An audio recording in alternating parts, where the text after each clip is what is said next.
গতকাল আমার গার্লফ্রেন্ড আমাকে কল দিল।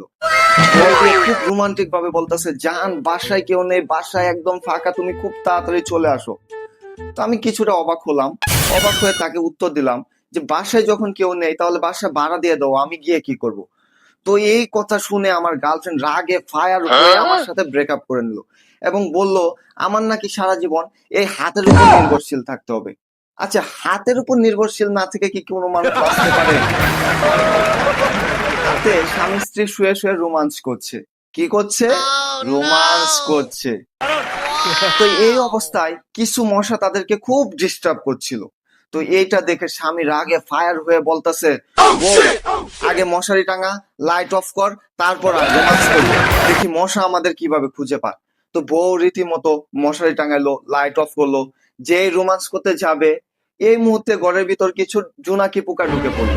তো জোনাকি পোকা দেখে স্বামী বলতেছে, বউ বউ বউ দেখ, মশা আমাকে খুঁজে না পেয়ে এখন টর্চ লাইট ধরে আমাকে খুঁজতেছে। গ্রামে নতুন নতুন বিয়ে হয়েছে। কি হয়েছে? নতুন নতুন বিয়ে। তো স্ত্রী স্বামীকে কাছে আসতে দেয় না, স্বামীর টুনটুনি নাকি অনেক বড়। তো স্বামীও এটা নিয়ে খুব কষ্টে আছে। তো একদিন সকালবেলা স্বামী পুকুরে মাছ মারতেছে। তো অনেকক্ষণ পুকুরে থাকার কারণে তার টুনটুনি খুব ছোট হয়েছিল। পানিতে থাকলে ক্রমাগত এটি ছোটই থাকে। আচ্ছা, যাই হোক।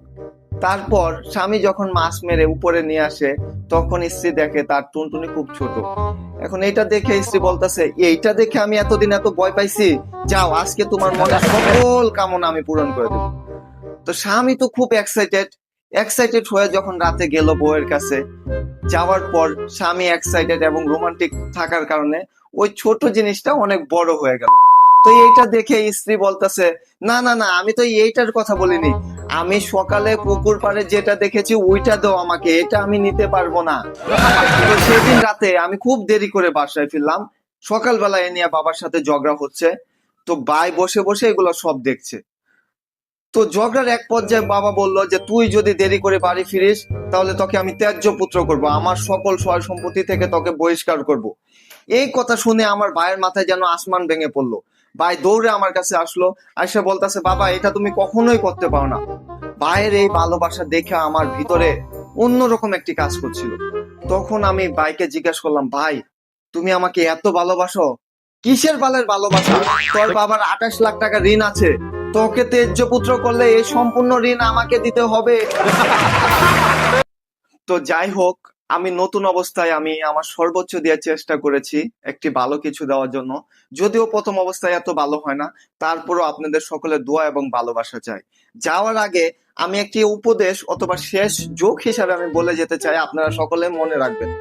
পৃথিবীতে 3 ধরনের মানুষের সাথে কখনো বাড়াবাড়ি করবেন না। কয় ধরনের? 3 ধরনের। 1 বেডি মানুষ, 2 মহিলা মানুষ, 3 মেয়ে মানুষ।